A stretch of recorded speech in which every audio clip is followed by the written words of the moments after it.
Ya, voy a comenzar a grabar entonces para que nos quede la evidencia de la clase de hoy. Y a medida que se vayan incorporando los chicos, yo les voy a hacer el ingreso. Ya.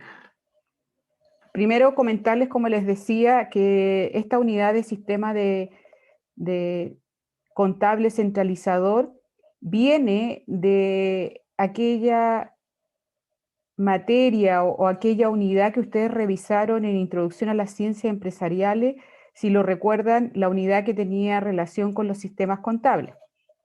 Y en esa oportunidad ustedes revisaron qué es lo que era un sistema, cuáles eran los tipos de sistemas de información existentes, y entre ellos aparecían los sistemas contables, y por lo tanto, a partir de ahí se les explicó que existían al menos unos 3 sistemas contables, que era el sistema centralizador, el sistema jornalizador y un híbrido que era el sistema diario mayor, donde juntaba el libro diario con el mayor general. ¿Ya? ¿Se recuerdan de eso?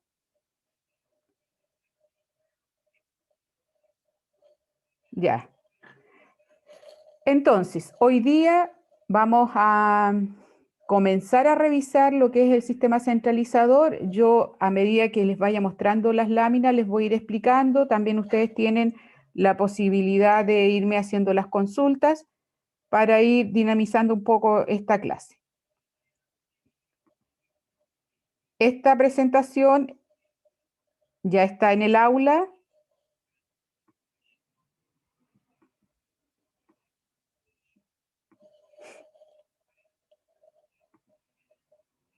¿Ya?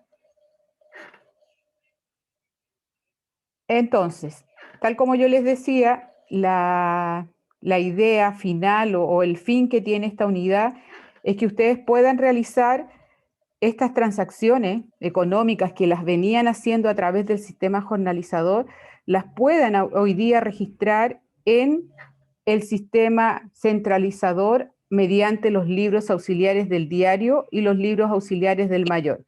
Es decir, el jornalizador se va a abrir los libros diario general y el mayor general, y va a tener ahora soporte para sus análisis y registros directos. Ahora, ¿qué significa eso? Significa que ya no vamos a hacer el registro día a día en el libro diario como lo estábamos haciendo hasta ahora, sino más bien ahora nos vamos a ir directamente a los auxiliares del diario, a los auxiliares del mayor, y posteriormente al término del periodo contable que se determine, generalmente es un mes, al término del mes vamos a hacer el registro en el libro diario general de lo que ha ocurrido, de las compras, de las ventas, de los pagos, de las cobranzas, de los depósitos, de los giros, todo eso en asientos centralizadores de cada uno de estos libros. ¿Ya? Importante, sí, que ustedes tienen que tener claro que tanto el libro diario general como el mayor general pueden abrir sus auxiliares. En el jornalizador, el libro diario general no abría auxiliares, pero sí lo hacía el mayor, y es por eso que ustedes conocieron las tarjetas de existencia o los cards de existencia o los mayores auxiliares de existencia.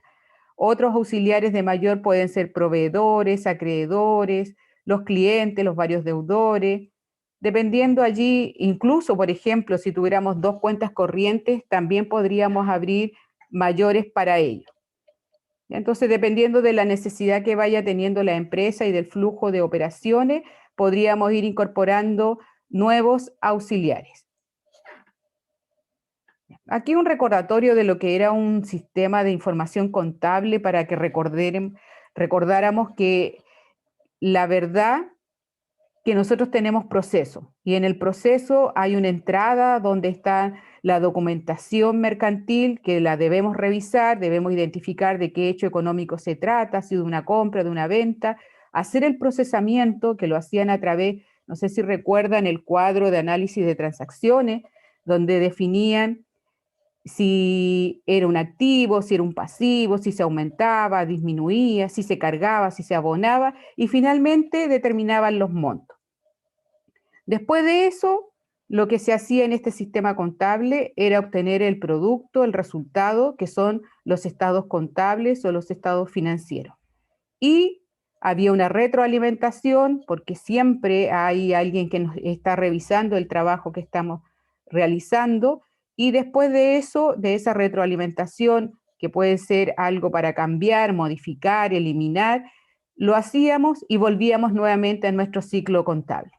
Y así lo hacíamos con cada una de las operaciones que iba ocurriendo en la empresa.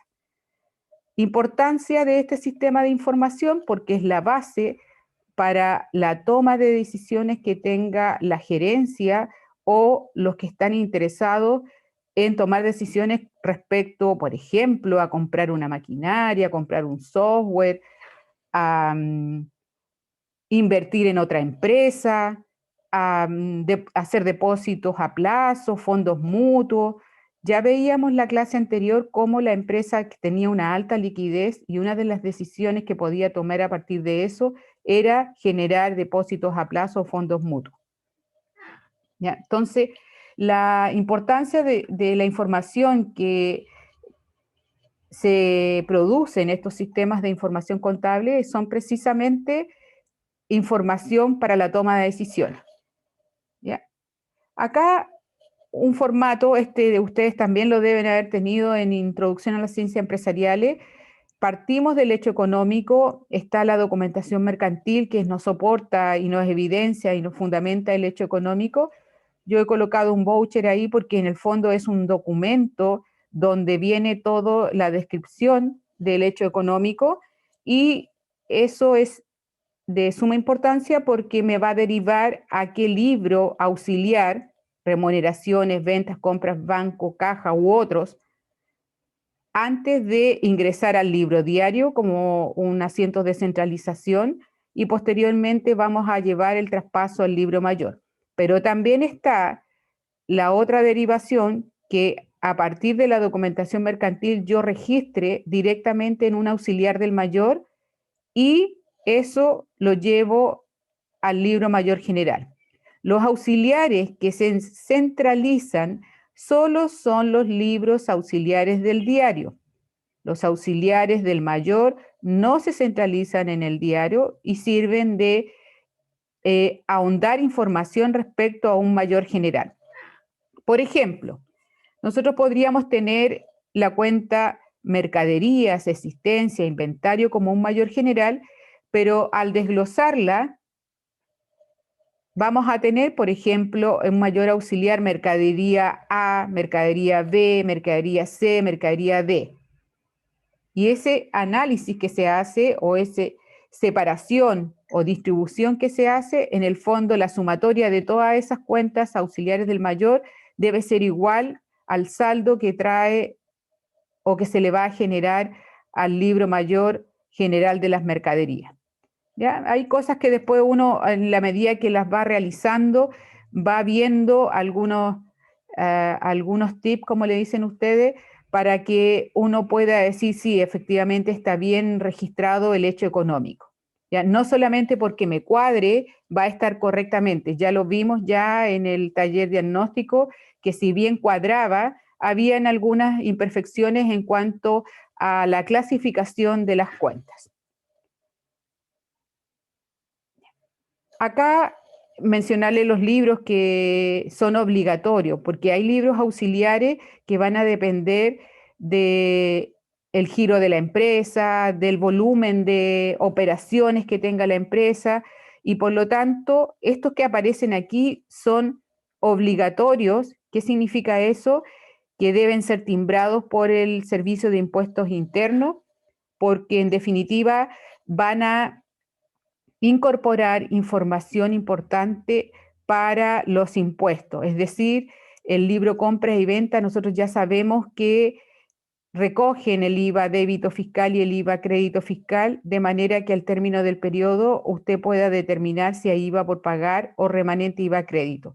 Por lo tanto, ese impuesto que es de primera necesidad, es un gran ingreso que tiene nuestro país, debe estar registrado para después ser fiscalizado por el Servicio de Impuestos Internos. El libro de remuneraciones, ¿por qué? ¿Por qué es tan importante y por qué hay que timbrarlo?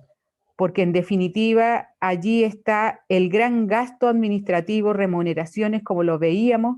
Las remuneraciones es el gasto mayor de administración y por lo tanto está todo el tema previsional y además el impuesto renta del artículo 42, número 2, que son el impuesto a la renta de los trabajadores. Está todo el tema también allí del Código del Trabajo, todo lo que son gratificaciones, lo que son las utilidades, las participaciones, los bonos, las cargas familiares. Es decir, ese libro nos sirve de base y fundamenta ante cualquier juicio que se tenga en las direcciones regionales del trabajo. ¿Ya? Es un libro fundamental para que el empleador pueda ir a apelar sus casos o mostrar información al juez en caso de litigio.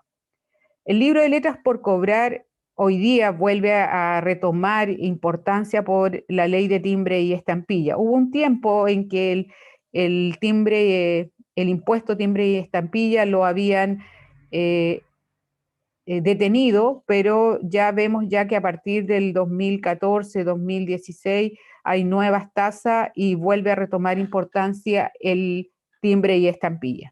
Hay cosas que están exentas, uno tiene que saber que en definitiva la mayoría son hechos grabados, como lo conversábamos la clase anterior, pero la ley a veces lo exime expresamente porque hay alguna motivación para realizar alguna actividad.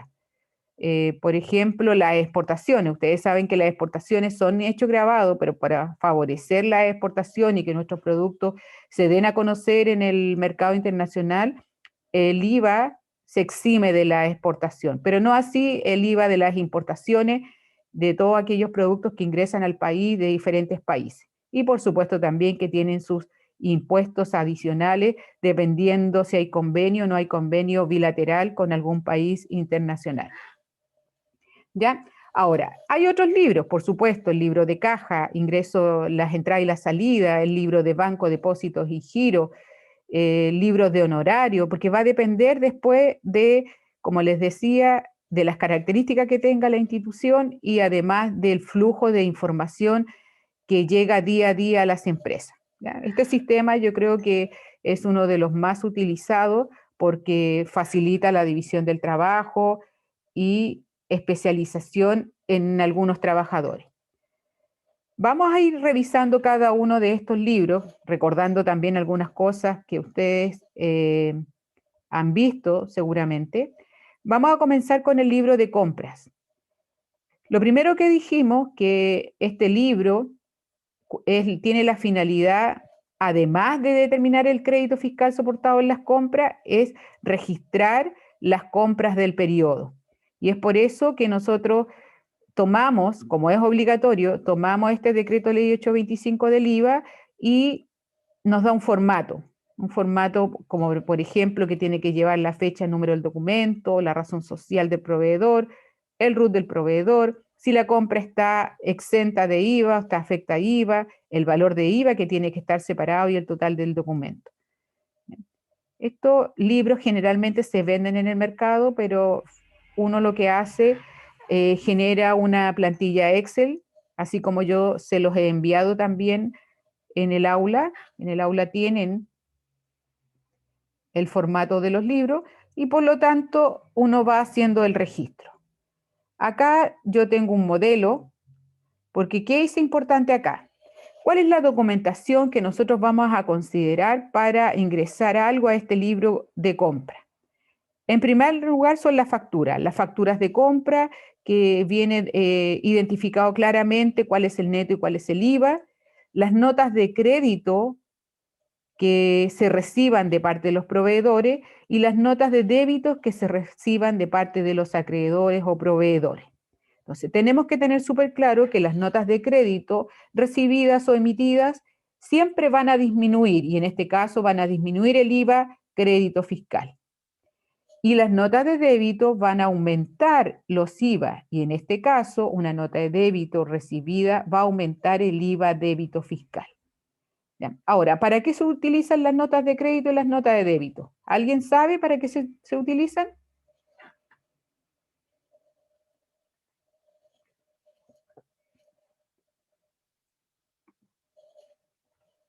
Y, profe, a mí alguna vez me pasó que fui a alguna tienda a ¿Ya? devolver algo y no me devolvieron la plata en sí, sino una nota de crédito esa vez para comprar otra cosa en la tienda. Ya. Es decir, tú hiciste una devolución de mercadería y lo justo es que te hubiesen consultado si usted quería la devolución del dinero o cambiar el producto. Todos los productos que se compran, algunos tienen garantías. Te dan 2, 3 meses. Para el cambio también hay especificaciones en esa normativa. Por lo tanto, el que te hayan dado una nota de crédito ha significado que te ha rebajado la compra que realizaste. Es posible que además de emitir las notas de crédito, te paguen. Ahora, ¿qué se hace en las grandes tiendas? En las grandes tiendas retail, la nota de crédito la llevas a otra sección, te compras otra cosa y en vez de pagar o aumentar la tarjeta de crédito o pagar con débito, vuelves e ingresas la nota de crédito y te hacen la rebaja y si se te paga, si el valor del producto es mayor, tú pagas la diferencia y si es menor, sigue allí el crédito a favor del cliente, ¿ya? Pero generalmente las notas de crédito se realizan para rebajar las devoluciones de las compras. Profesora, Dígame. no exclusivamente en esos casos de devoluciones, también cuando hay errores en la facturación, ya sea en compras o en ventas, también se estila corregir mediante una nota de crédito o débito. También, exactamente lo que le iba a decir. Otra de las alternativas son para poder corregir facturaciones iniciales. Por ejemplo, si yo cobré de más o me cobraron de más, me van a tener que emitir una nota de crédito para rebajar esa cobranza hecha de más. También recordemos que veíamos en el taller los descuentos. Los descuentos que me otorga el proveedor por pronto pago, me hacía una nota de crédito, se me generaba el descuento como una cuenta de utilidad, pero a la vez me rebajaba el IVA crédito fiscal. Entonces, no necesariamente siempre es devolución de mercadería, sino que también pueden estar los descuentos, pueden estar la corrección de facturación inicial. Y después tenemos las notas de débito, que en este caso está reflejado por los intereses, pero también las notas de débito, si hay un error en la facturación inicial, si se ha cobrado de menos, podemos aumentar con esta nota de débito. ¿Ya? Entonces, que quede claro que las facturas de compra se ingresan al libro, las notas de crédito y las notas de débito recibidas de los acreedores y de los proveedores. Fíjense que acá el legislador le ha dado la misión al que vende que haga el registro y la confección de las notas de crédito y las notas de débito. Si no, sería muy fácil estar arreglando el IVA cada uno de los meses. Yo creo que eso es un tema de control que tiene ahí el legislador. Después que uno haga este libro, si se fijan aquí abajo hay un resumen. Todos los libros auxiliares del diario deben llevar un resumen y este resumen es de suma importancia porque es la base para hacer el asiento de centralización en el libro diario. Si se da cuenta, aquí yo no he registrado en el libro diario la compra, la devolución, los intereses. ¿Qué hice? Tomé estas 3 operaciones, las llevé directamente a este auxiliar de compra y después voy a hacer un solo asiento, un solo resumen por esto. Entonces ahí tenemos la mercadería, los intereses, el IVA y ojo, fíjense acá, cuando hacemos el resumen no vemos la forma de pago. La forma de pago la vamos a ver en el libro de caja, salidas o en el banco giro o bien en una letra por pagar. Por lo tanto, aquí se lleva como que hubiésemos comprado todo al crédito sin documento. Como aquí es mercadería y está todo relacionado con la mercadería, es proveedores. Pero si hubiésemos adquirido un activo fijo, una propiedad, planta y equipo, un bien raíz, y tendríamos que haberlo llevado a acreedores para hacer la diferencia. Ya. Y aquí está el asiento de centralización que se hace al término del periodo, y este sí se hace en el libro diario. Como ven, ahí cargué mercadería e intereses pagados con el IVA crédito y está abonado a proveedores. La glosa, centralización auxiliar, compra del mes de julio del año X, y por lo tanto, la base de este asiento es el libro auxiliar de compra. Ahora, ¿qué es importante acá? Es importante este registro que nosotros hacemos como que si todo fuese al crédito simple, porque después vamos a hacer la rebaja de esta cuenta que le hemos denominado puente, porque hace el puente entre el libro de compras y el libro de caja salida, el libro de banco giro y el libro de documentos por pagar.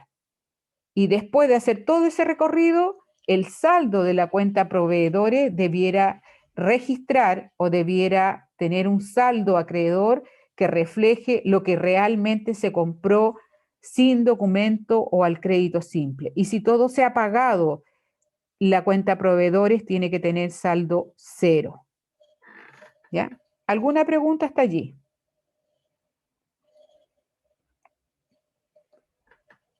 Paralelamente al libro de compras, recuerden que tenemos que ir levantando nuestro mayor auxiliar de existencia. Al comprar las mercaderías, yo tengo que hacer el registro de cuánto he comprado, el valor unitario, el valor total, cuál es el nuevo inventario que tengo de las mercaderías. ¿Ya? Y de esa manera, ¿alguien sabe por qué? ¿Cuál es la finalidad última de una tarjeta de existencia? ¿Cómo podríamos nosotros definir un gran objetivo que tengan esos mayores auxiliares de existencia?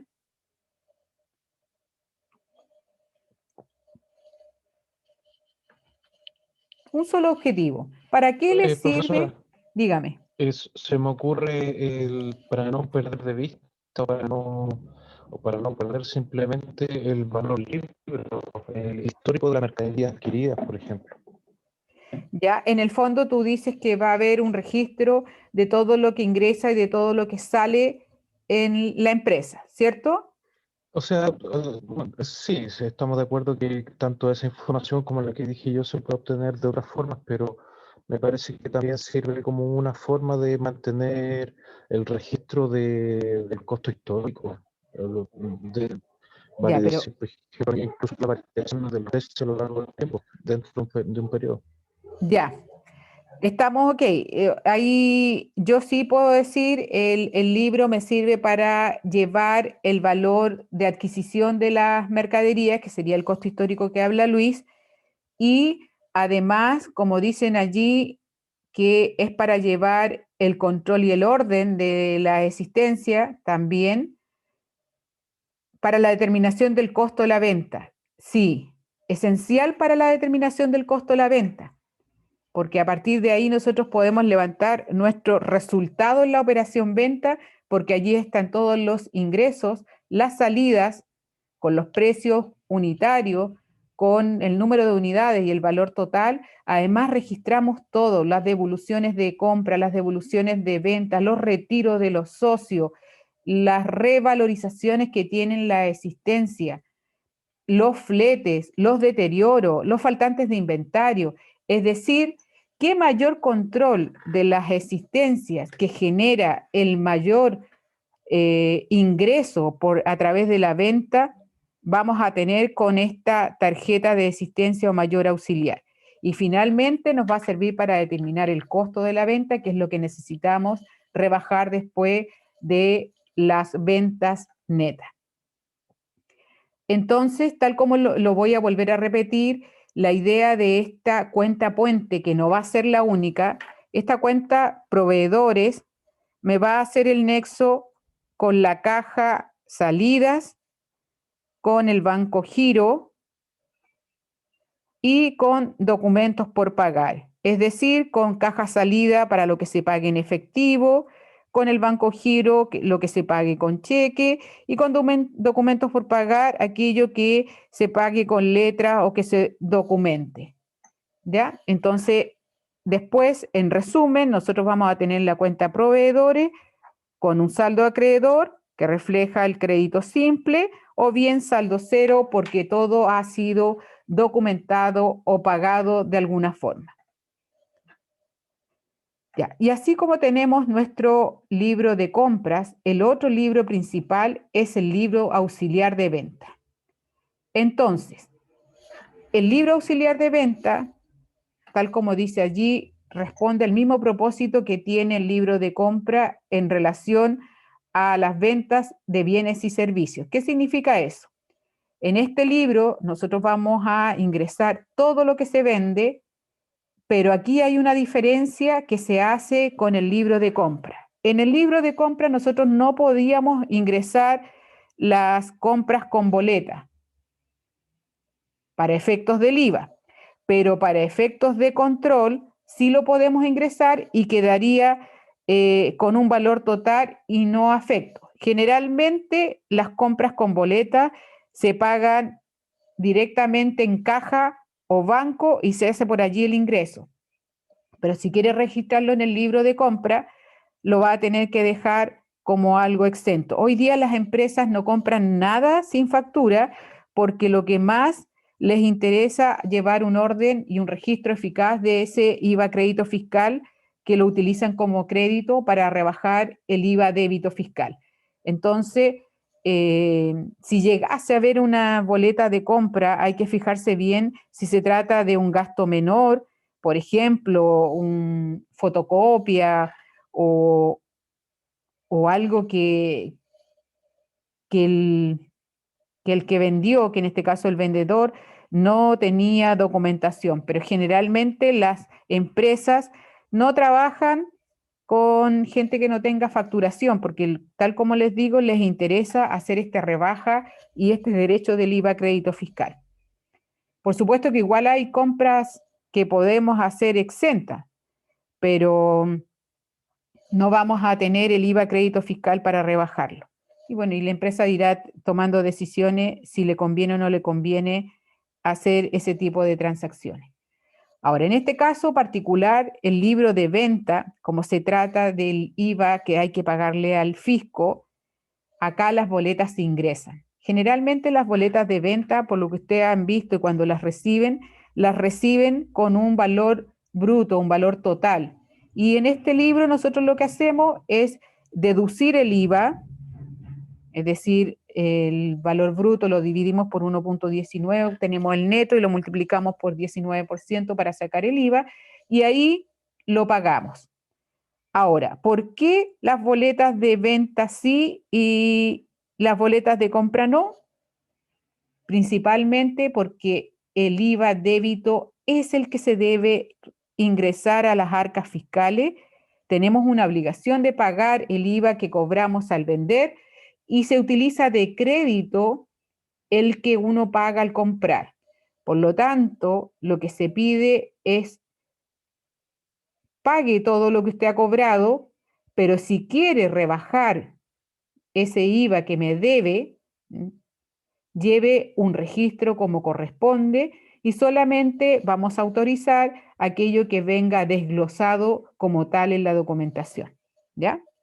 Bueno, esa es la legislación que está establecida en el Decreto Ley 825, así que por algo está allí y hay que cumplirla. También es un mecanismo de control y de fiscalización. ¿Ya? Vamos a ver. Cuando tomamos un libro auxiliar de venta, también tenemos la fecha del hecho económico, el número de documento, el detalle, el RUT del cliente, el valor neto, el IVA y el total. Acá también, como dijimos, vamos a ingresar facturas de venta. En este caso es la empresa la que va a emitir la facturación y también va a emitir las notas de crédito y las notas de débito. Acá un ejemplo de nota de crédito con la devolución de mercadería, en este caso de venta, que el cliente hizo una devolución de venta a la empresa y le cobramos intereses por atraso en el pago.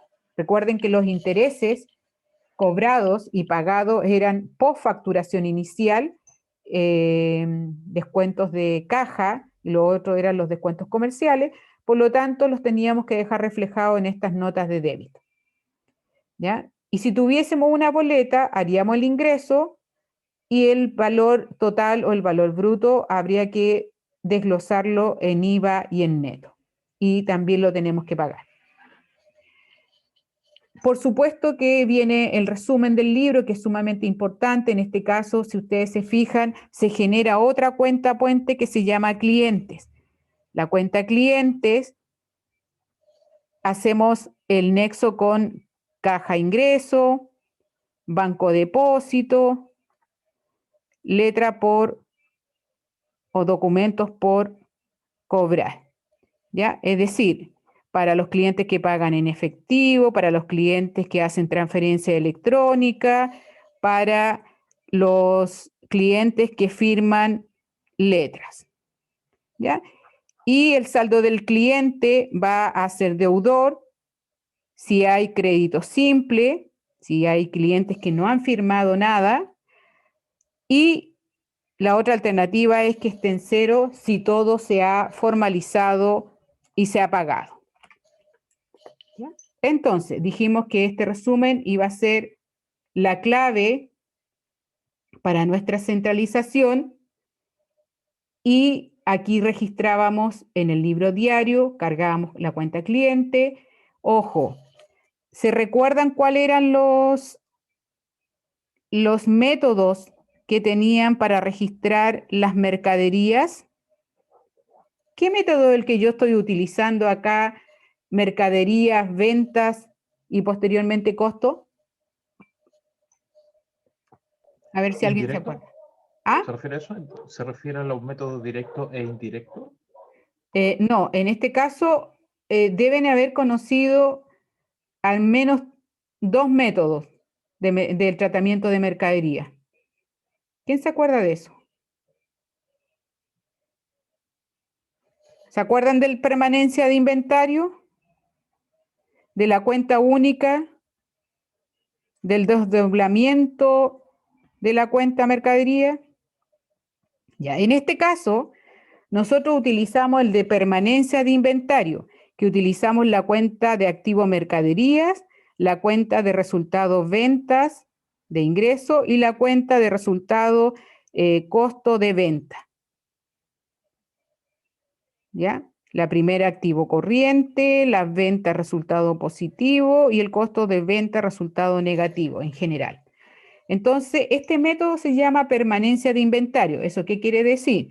Quiere decir que cada vez que nosotros ingresemos las compras, ingresemos las ventas, determinemos el costo, la cuenta mercadería, su saldo siempre va a ser deudor y va a reflejar el inventario final. ¿Ya? Y esa es una de las garantías que uno tiene del registro que vaya realizando y puede ir controlando que efectivamente el inventario que está en la cuenta mercadería es el que corresponde. Y ese inventario final de la cuenta mercadería lo corroboro con mi mayor auxiliar de existencia, como les decía. Es decir, cuando yo tenga un saldo deudor en la cuenta mercadería, inventario o existencia, voy a tener que ir a mi mayor auxiliar y ese mayor auxiliar tiene que reflejar el mismo saldo o la sumatoria de todos los libros auxiliares tiene que reflejar el saldo deudor de la cuenta mercadería. Y ahí son cosas que uno va aprendiendo para poder ir haciendo el control de lo que yo estoy ingresando en la empresa o registrando en los libros. La otra importancia que tenía el libro de compras y ventas, dijimos que traen el IVA. Entonces, teniendo el libro de compra y el libro de venta confeccionado, sumado, resumido, nosotros podemos hacer la determinación del IVA. En este caso, de acuerdo a lo que hay compras con IVA crédito de 63.000, ventas por 120.000, por lo tanto tenemos un IVA por pagar. Y además del IVA, nosotros teníamos que pagar un PPM, un pago provisional mensual. ¿Alguien sabe para qué sirve el pago PPM? ¿Por qué tenemos que pagarlo en relación a las ventas netas? ¿Por qué hay que pagar PPM?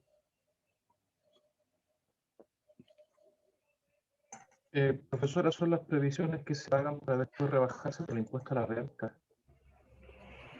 Ya, No es sé si esa es la decir, mejor respuesta. O sea, sé ya, que se rebajan el impuesto a la renta después, pero no sabría explicarlo con otras palabras. ya, pero Para asegurar sí el vas pago, quizás. por el camino correcto.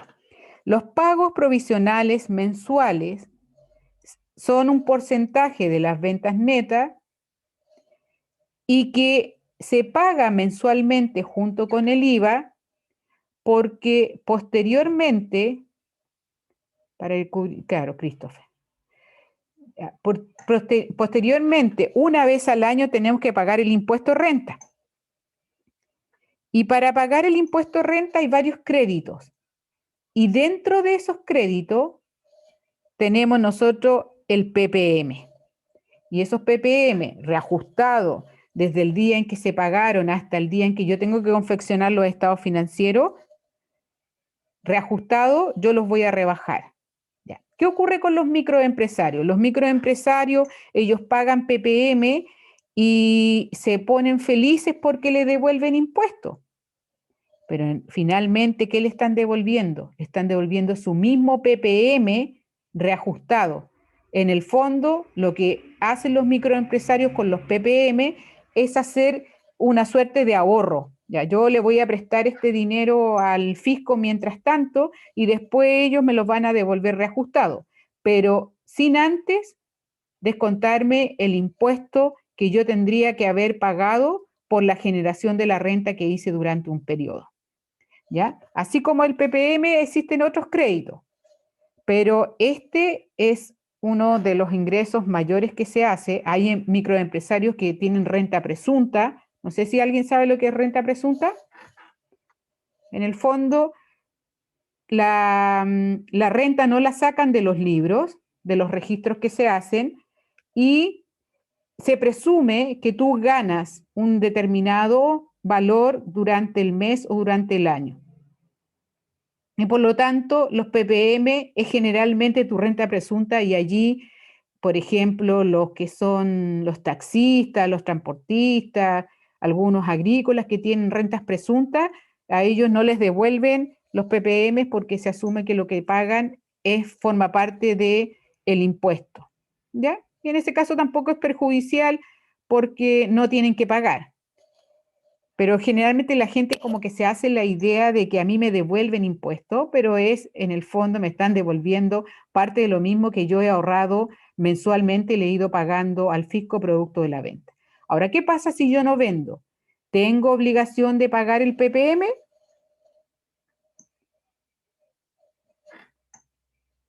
Aquí tengo un chat.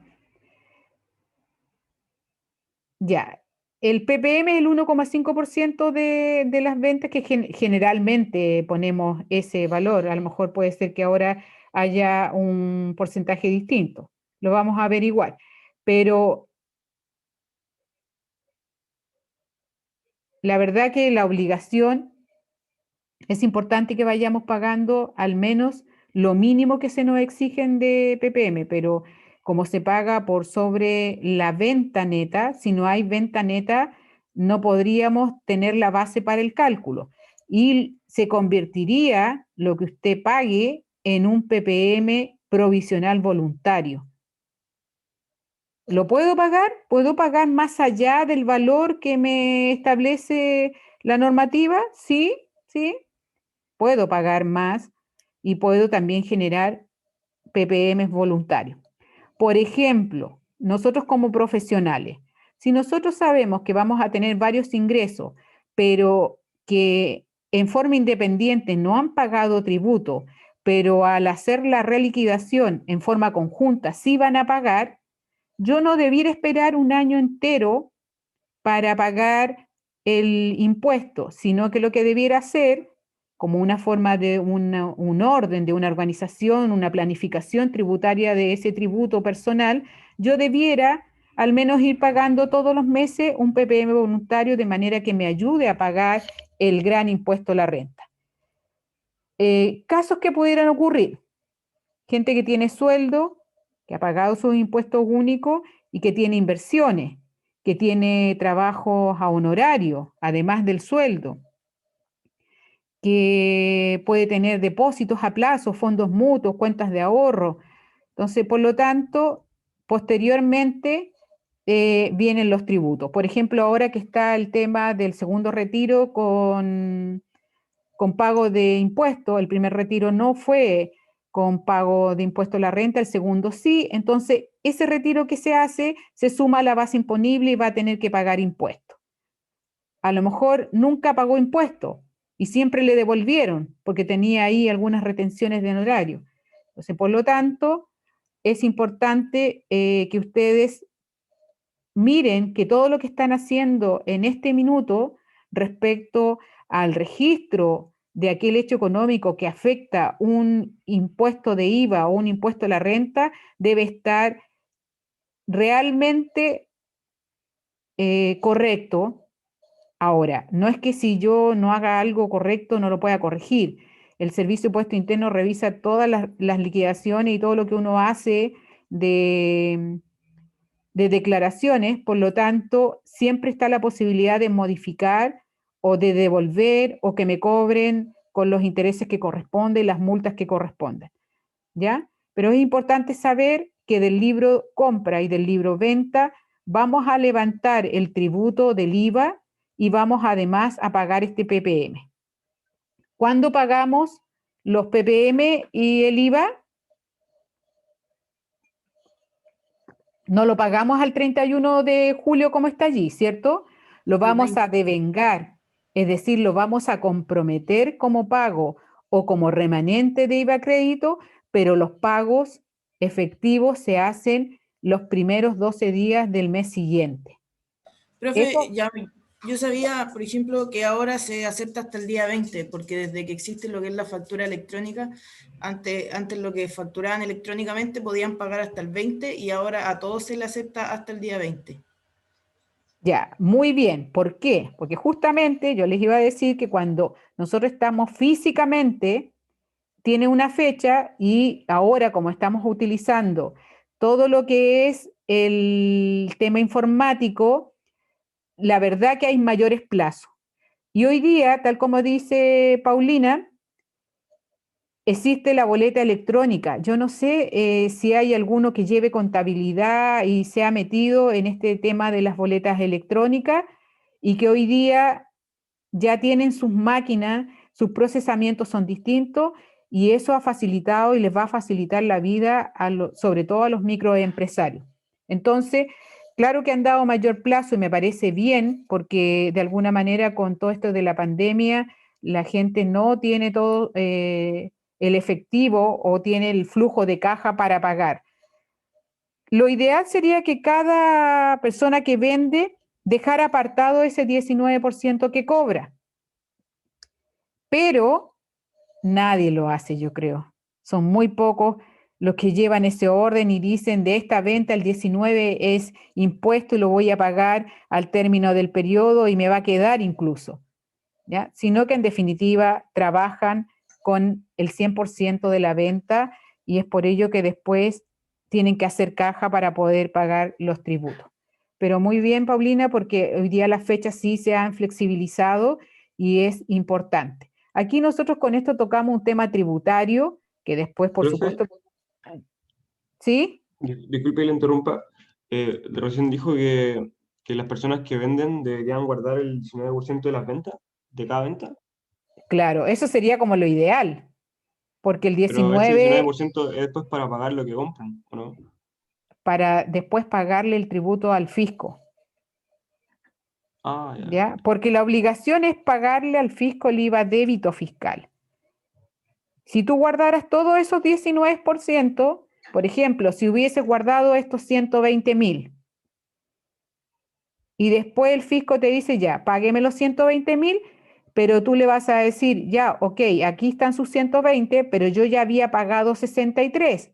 ¿Y qué hace el fisco? Te cobra la diferencia. Pero si yo hubiese guardado en una caja o en una cuenta los 120,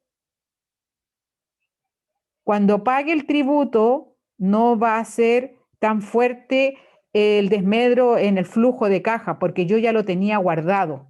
Pero la gente hoy día no, hoy día trabaja con por decir, con el total de la venta, en este caso los 565 más los 120. Bueno, los intereses cobrados están ahí sujetos, pero los clientes tienen que pagar esa venta. Por lo tanto, en definitiva, si yo hiciera un orden o llevara un orden en lo que voy registrando y también en lo que voy recibiendo, podría tener sorpresas al término del periodo porque finalmente voy a tener flujos positivos más que negativos de las cajas. Pero hoy día es muy difícil hacer eso. Es difícil estar ahorrando para pagar los tributos. Más bien la gente, si llega a ahorrar, ahorra para hacer nuevas inversiones más que pagar tributos, ¿ya? Y siempre va a esperar que el fisco o el Estado esté otorgando facilidades para los pagos. Por ejemplo, como son las contribuciones de bienes raíces también, el que postergan los pagos, finalmente lo tienes que pagar igual, pero hoy día lo que se hace es poder generar un poco de flujo de efectivo. ¿Ya? ¿Alguna otra pregunta? Profesora, yo sí tengo una pregunta, pero de lo primero que comentó, me llamó la atención de la obligatoriedad del libro de letras por pagar. ¿Me parece que era? ¿O era el de cobrar? Luis, repíteme de nuevo la pregunta porque no te entendí mucho. Despertó mi curiosidad el tema de la obligación de llevar el libro de letras por cobrar o por pagar, no recuerdo. Ya, libro de letras por cobrar. Ah, ok. Sí, me llamaba la atención, es por un tema de Del impuesto de timbre y estampilla. solamente por eso. Claro, porque todos los libros que tienen obligación es porque si tú los revisas, traen alguna base de impuesto o de alguna obligación tributaria o previsional de los empresarios. Y es por eso que lo hacen para el control. Comprendo. Muchas gracias. Ya. Vamos a continuar.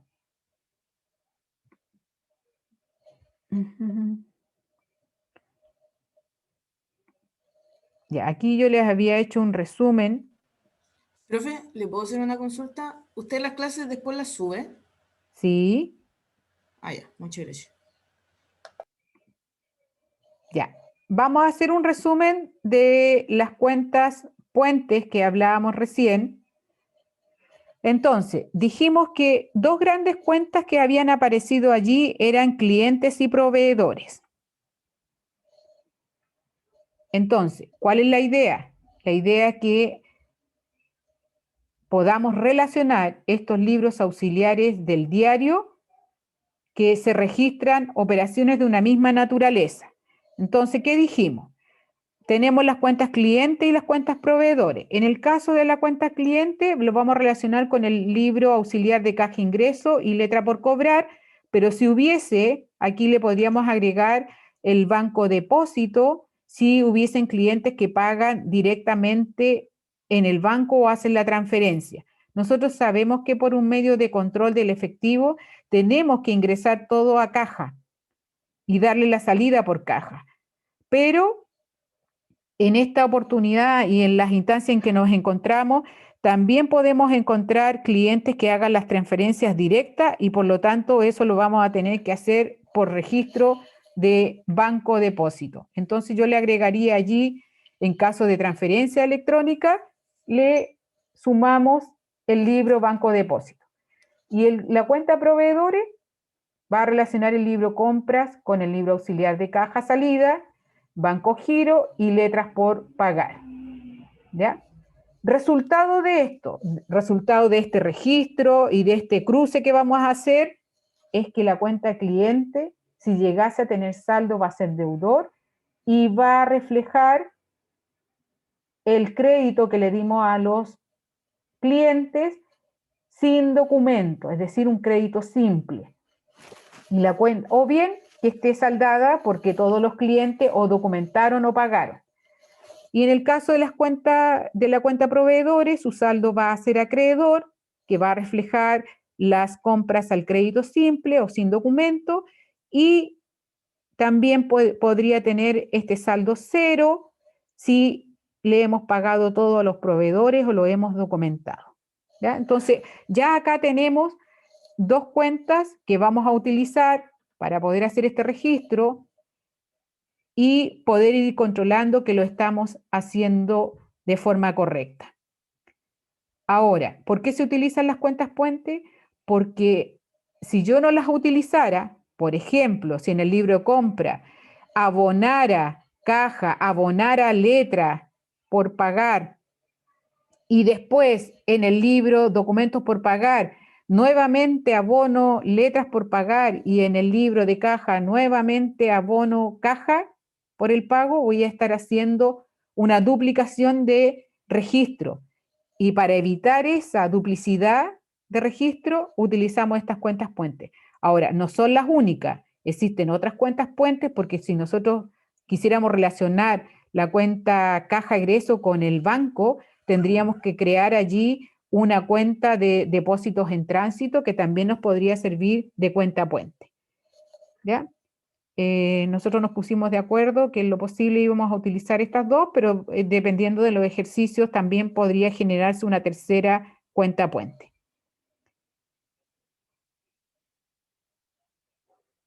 Ya.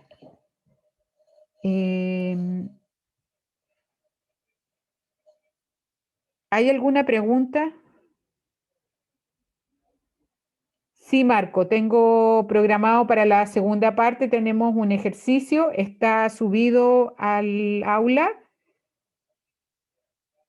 Ya, Byron me pregunta por las mermas o pérdida de mercadería, ¿en qué libro auxiliar se anotan? Ya, lo tienes que registrar en el libro auxiliar de compras. Perdón, déjame admitir a Daniela. Perdón, Byron. En las pérdidas o mermas hay que registrarlo en el libro de venta. Y lo que iba a decir, que se deben registrar en la tarjeta de existencia en primer lugar. Ahora, ¿por qué en el libro de venta? Porque es una salida. Y una salida que te va a generar, dependiendo si está justificado o no, el IVA débito fiscal, porque vas a tener que facturar o vas a tener que hacer una boleta por ello.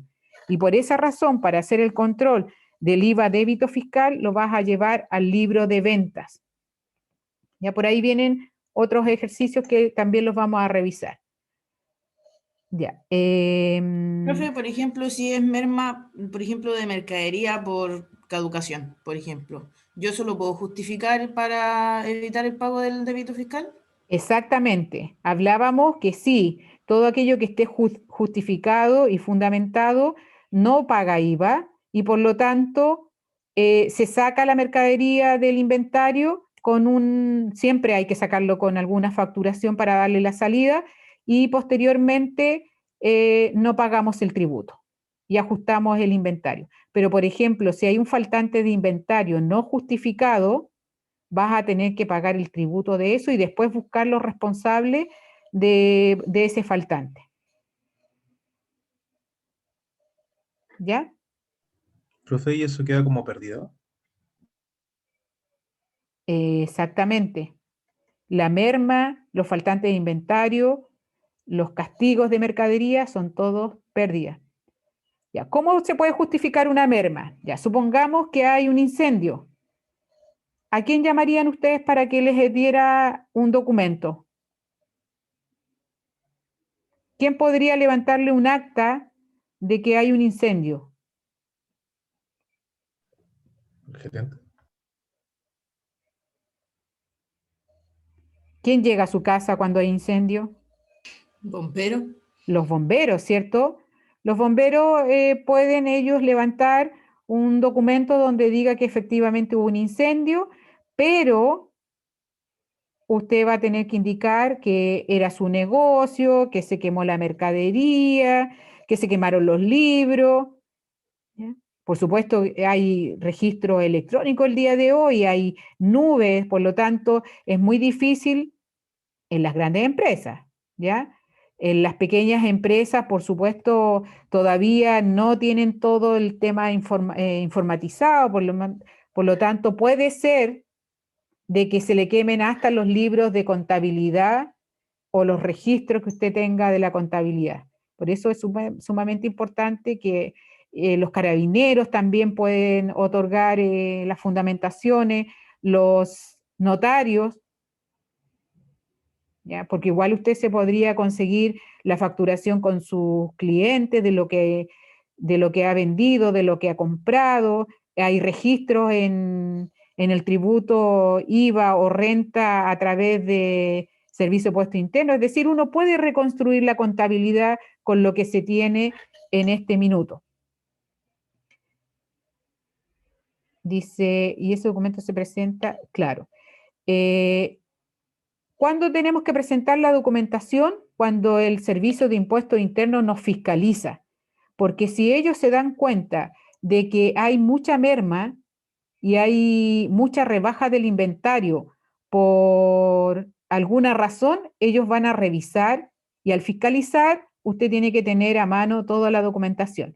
Por acá Luis dice el tema del tsunami. Sí, yo creo que más de alguna tiene que haber argumentado que se perdieron sus libros y tienen que rehacer la contabilidad con lo que tienen en impuestos internos nomás en su registro. ¿Ya? Es súper importante.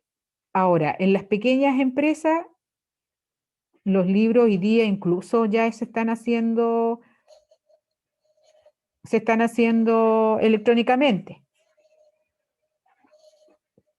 O los contadores que llevan esas contabilidades igual lo hacen de alguna manera, por último, en un registro Excel que les sirve. ¿Ya? Pero siempre está la posibilidad de que yo pueda fundamentar lo que yo estoy registrando.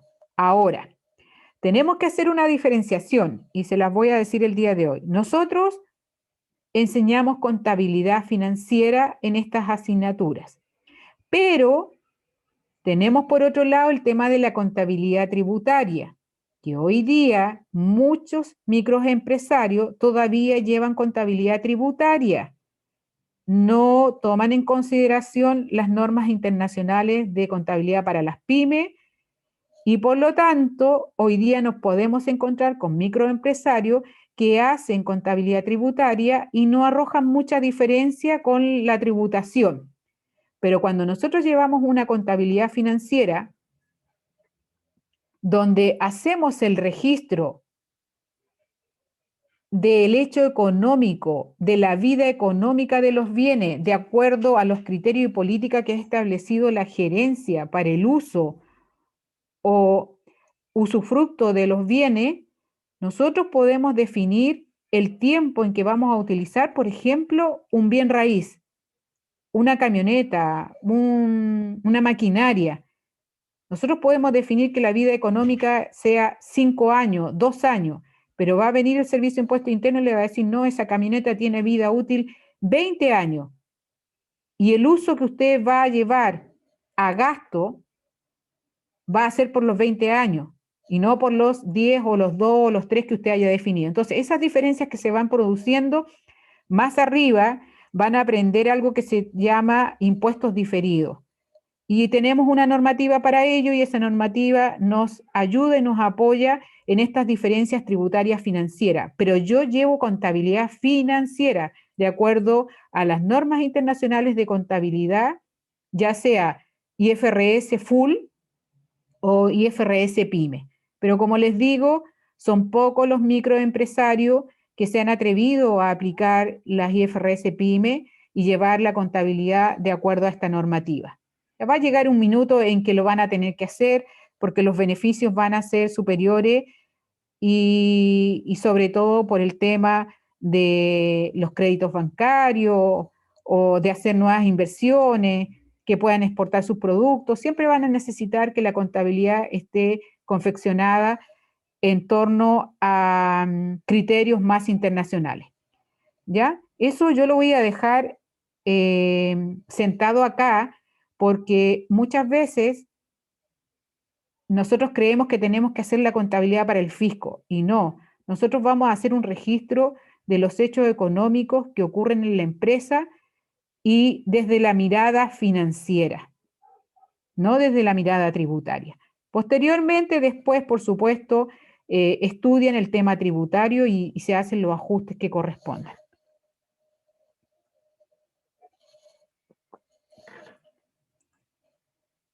Ya, voy a continuar y les voy a dar el descanso en unos minutos más para que después volvamos. Si no alcanzo a terminar todos los registros, después los vamos a retomar cuando veamos los ejercicios.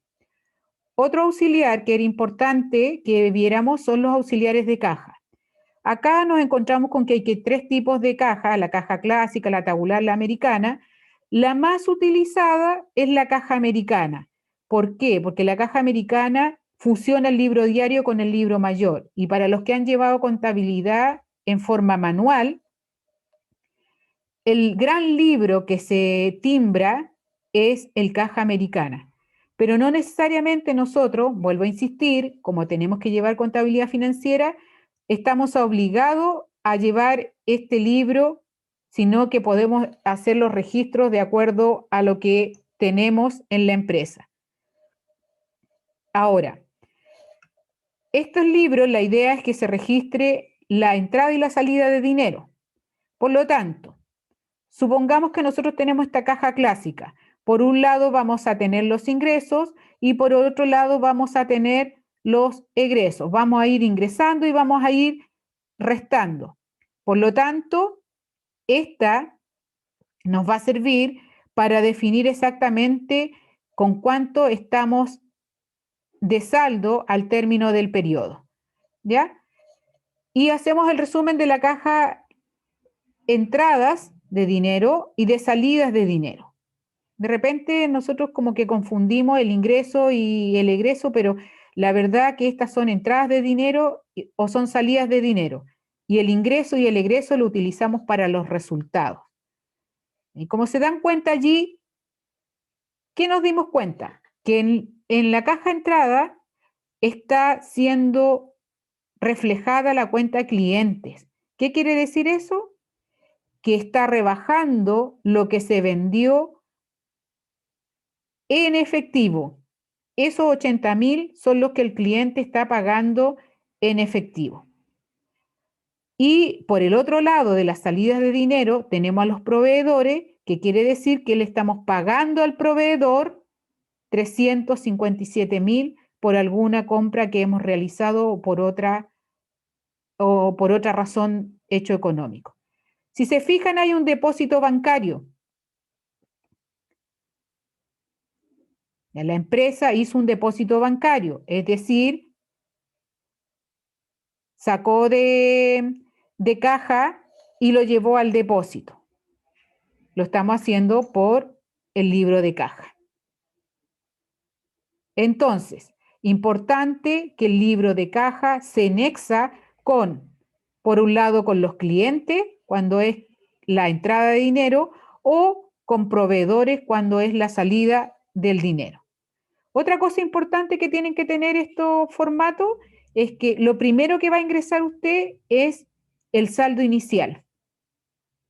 Por lo tanto, el saldo inicial, si usted se da cuenta allí, no se resume porque ya viene de arrastre del ejercicio anterior. Nosotros lo colocamos allí para un efecto de ir viendo cuánto tenemos de ingreso o de entrada de dinero y cuánto tenemos de salida, para que no se nos descuadre la caja, porque si no hubiésemos puesto los 500.000 y solamente entran 80.000, ¿cómo vamos a pagar los 357.000? No, los pagamos porque hay un saldo inicial. Por esa razón, de los 580.000 que hay en caja, pagamos los 407.000. O le damos la salida por esa cantidad.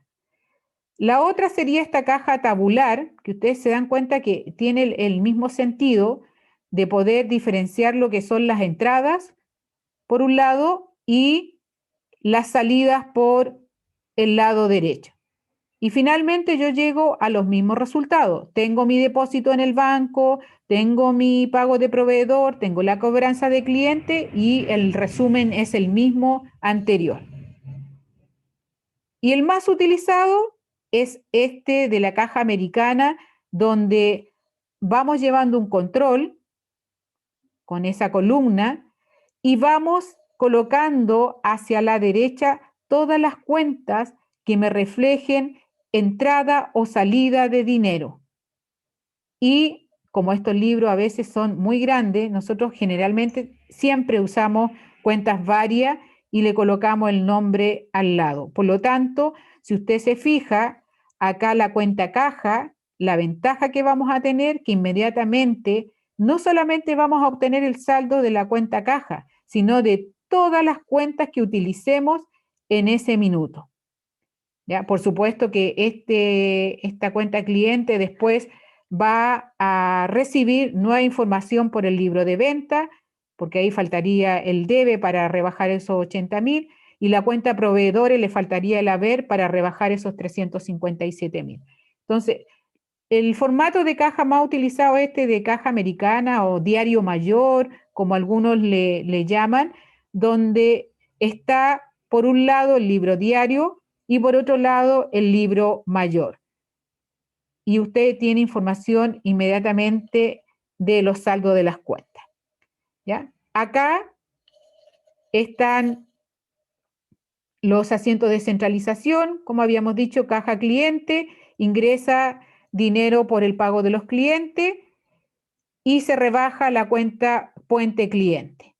Proveedores, banco a caja, donde cargamos por proveedores lo que le pagamos al proveedor, el depósito que hicimos al banco y sacamos de caja los 407.000.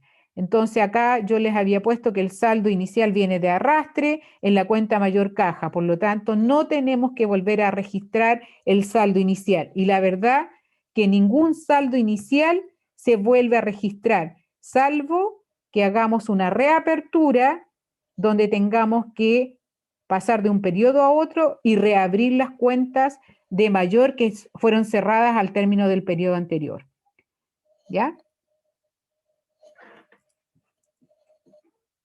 Ya, yo creo que vamos a llegar hasta acá. No sé si hay alguna pregunta para hacer un descanso y después vamos a continuar con lo otro, pero ya la segunda hora vamos a desarrollar el ejercicio que está en el aula. De todas maneras, yo lo tengo acá. Lo voy a buscar para mostrárselos.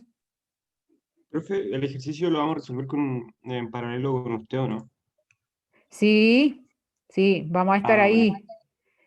Ya, gracias. Ejemplo, 30 de marzo. Ya. Déjenme un minutito.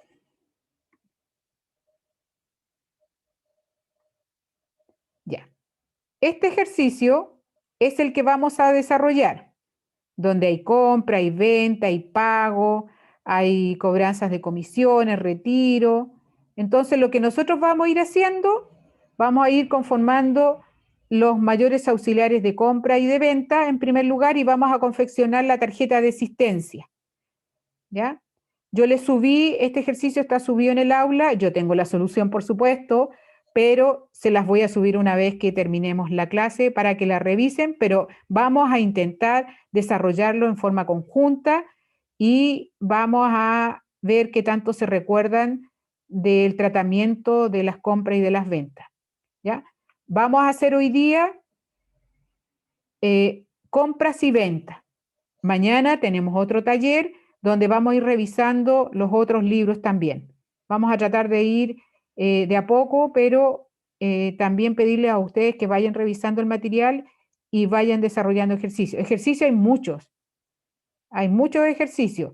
También podríamos incluso hacer el del taller diagnóstico que está hecho en Jornalizador, lo podríamos traspasar a Centralizador. ¿Ya? El otro ejercicio que vamos a ver mañana fue uno que hicimos en una evaluación, en un examen, que nos va a servir de ejemplo. Así que vamos a cerrar allí y les vamos a dar descanso, unos 15, 20 minutitos que descansen, se vayan a tomar un café, algo, y volvemos. ¿Ya? ¿Les parece? Sí, profe. Ya.